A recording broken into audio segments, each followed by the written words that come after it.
והתגעגענו, ואמרתי ליעקב, יעקב, מה אני אומר לך כל הזמן? לא קיסריה, לא לייב פארק, לא אקספו, לא מנורה. רק גוש עציון. אמיתי, אמיתי. בא לנו מדי פעם לטעום קצת טעם של בית.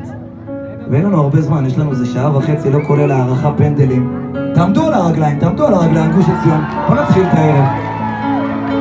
שכל המדינה תשמע עכשיו, כי כל המדינה זקוקה לקצת שמש.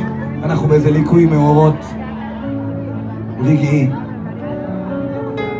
באנו לפתוח את הלב וגם את הגרון ולשמוע אתכם שרים הלילה.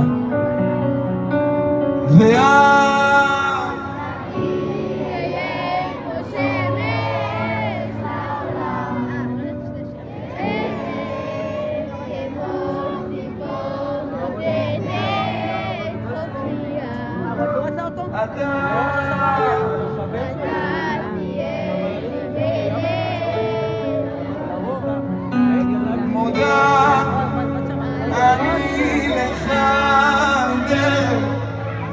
שנשבע